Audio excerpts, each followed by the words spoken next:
Operation Sindoor సంబంధించి జాతిని ఉద్దేశించి భారత ప్రధాని మోడీ గారు మాట్లాడారు.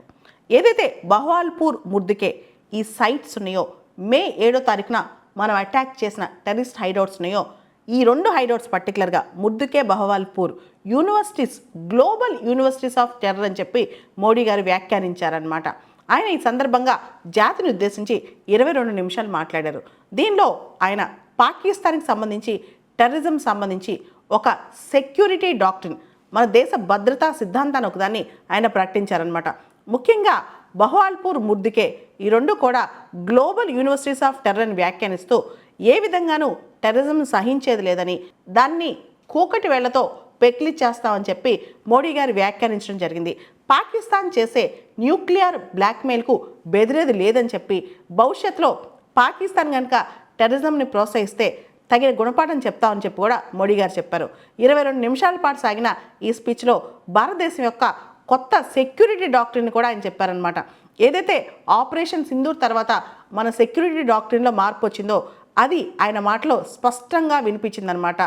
భారతదేశం పైన ఏ టెర్రరిస్ట్ అటాక్ అయినా సరే దానికి ధీటుగా చాలా స్ట్రాంగ్గా మేము రెస్పాండ్ అవుతాం, సమాధానం చెప్తాం.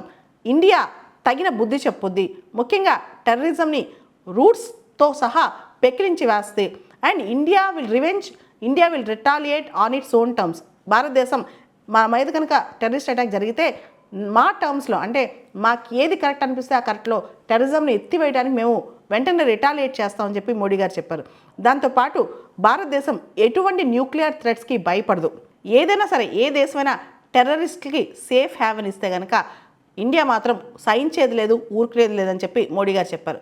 అదేవిధంగా టెర్రరిస్ట్ లీడర్స్ అండ్ ఆ లీడర్స్కి షెల్టర్ ఇచ్చే దేశాలు, అంటే టెర్రరిజంకి ఆ లీడర్స్కి ఆవాసాలు సపోర్ట్ ఇచ్చే దేశాలు రెండు వేరువేరు కావు, సపరేట్ ఎంటిటీస్ కావు, రెండు మేము ఒకటేగా పరిగణిస్తామని చెప్పి మోడీ గారు చెప్పారు. ఆయన ఒక మాట కూడా అన్నారు.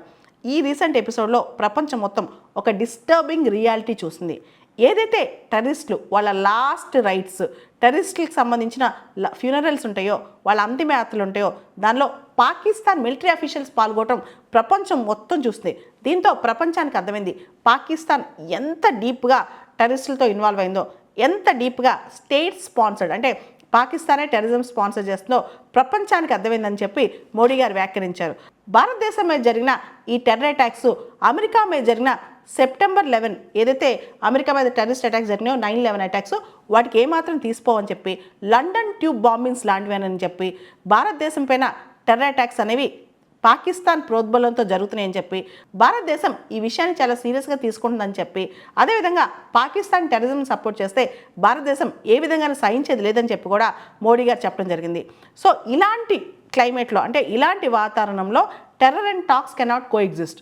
అంటే పాకిస్తాన్తో చర్చలు మరియు ఈ టెర్రరిజం రెండు కలిసి ఉండవని, ఎప్పుడైతే పాకిస్తాన్ టెర్రరిజం ఆపిద్దో, పాకిస్తాన్ టెర్రరిజం స్పాన్సర్ ఆపిద్దో అప్పుడే ఇండియా చర్చలకు సిద్ధమవుద్దని, అదేవిధంగా రక్తము నీరు ఒకే చోట పారవని కూడా మోడీ గారు చెప్పడం జరిగిందనమాట.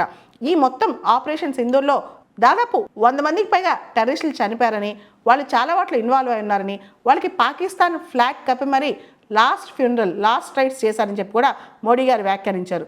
భారతదేశంలో చాలా స్ట్రాంగ్ ఏరియల్ డిఫెన్స్ సిస్టమ్ ఉందని చెప్పి, మనం ఏ ఏరియల్ అటాక్స్ అయినా న్యూట్రలైజ్ చేయగలిగామని చెప్పి, అదేవిధంగా పాకిస్తాన్ ఆపరేషన్ సింధూర్ తర్వాత చాలా నష్టాలు చూసి ఇంకా తట్టుకోలేక భారతదేశాన్ని డీఎస్కలేట్ అవ్వమని, అంటే టెన్షన్స్ తగ్గించుకుందామని కోరిందని, ఆ దిశగానే director general of military operation లెవెల్లో టాక్స్ జరుగుతున్నాయని చెప్పి కూడా మోడీ గారు చెప్పడం జరిగింది.